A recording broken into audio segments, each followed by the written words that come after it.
Okay, folks, tonight now the fire we're going to be tying is called my Rattlin bass kisser. Basically, it looks like this when it's done, and you can see how it pushes water. It's even got a rattle on it, nice indicator there. So, what we're going to do is start out. We got a 3366 Mustad hook. It's size 2, nice hook gap in here. Using a silicone legs from, these are chartreuse something, from Jan's Net Craft. Go ahead and pull them apart so we don't need all of them. And lay it down about middle.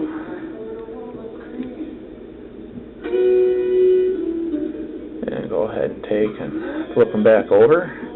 Try to keep them on top. With a different material, what happens is they roll over and everything. Slicker material. So now let's go ahead and take your thread over to the front.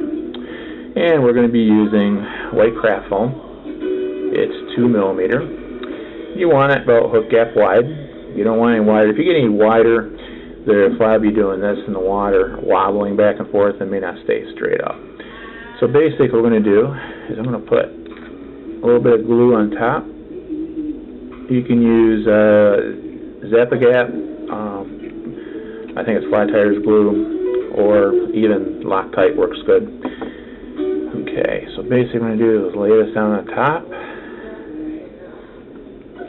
and secure it down in there. And you're saying, oh, this is like a gurgler. Well, yeah, sort of. It's a knockoff of gurgler, you could say. You know, but it's got a couple kicks to it. Okay, so basically we're going to be putting on a rattle, 3 millimeter. I believe it is. Only thing you got to watch out for is, I broke my thread, is I'm using 70 denier because I don't like a lot of thread build up on this. And you got to watch out for a sneaky little point of where I broke off the tip at, because it had a sharp point on there, so I broke it off. Alright, run your thread back to the back part. And we're going to use some pink schlappen, as you can see. Okay, so what we're going to do is lay this down on here. And for some reason, I don't know why I did this color combination, but this color combination works. Make sure your feather's tied in. I didn't really secure it in. This color combination, I don't know how I came up with it. It just dawned on me. I did it, and all I know is I have caught more fish on this pattern, and you can get some of the fluffy stuff in there. That's fine. Ain't gonna hurt it. And just secure it down in front. Watch out for the hook, that point of that, what do you call it, glass rattle. Make sure everything's pulled back. Go ahead and lay this over. Pull everything back. Again, secure it down. Right behind the eye. Okay, so now we're going to get that out of here. And now we need to cut an indicator. Pink foam. Basically, I prefer pink. I can see it better in the water myself. Some people can prefer orange. I'll tell you right now, you get a polarization effect on the water. You do not want white. That will not work. So, stop that from moving around there. Put some glue down in the gap there. Put it on the back.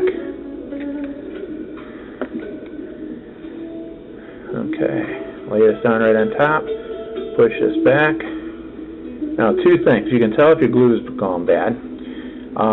If you let go and it doesn't stick. And plus, you'll feel the chemicals react with the foam and the glue because it gets really warm on your thumb up front. Okay, well that's doing that. Get my half hitch tool. Do a couple wraps around. And I'm going to do a couple more. Never needed to put glue on this up in front up here. There's no sense in it. The bass will have everything else destroyed on here before you do it. Now you come up, and usually about right here is where I like it. And just make sure it's straight, pretty much straight. Oop, It's not quite straight. Okay, we're going to come up and do a little bit more of a trim. Okay, there we go. And we're going to put some glue on here. Around there. Now one thing what I like doing on this fly, you know, it makes it move, push water even harder, is I'll take some Sally Hansen and just coat the front of this. So it makes it like a plastic on there, and it really pushes the water more. I believe that helps. And I just put a little bit over the back, just to help keep that down and back and everything, and especially on the bend again. For some reason I haven't had a problem since I've been doing it, but anytime you got a bend on foam, wherever the fish tacks it, it could obviously pop that foam. So I help try to keep it a little longer. So you come up a hook length in the back, which is probably about right here, and trim. One thing nice when you tie, and you do a lot of tying, you can figure different spots in your vise if you're doing a lot of flies to figure out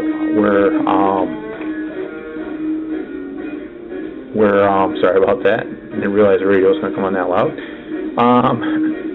where you can trim your stuff off in the back. But that is my Rattlin bass kisser, and this thing works great. I like tying it in this color combination, and then green foam, chartreuse underneath it, and chartreuse tails coming all back, or the avocado tails. So, again, thank you very much, and tight lines.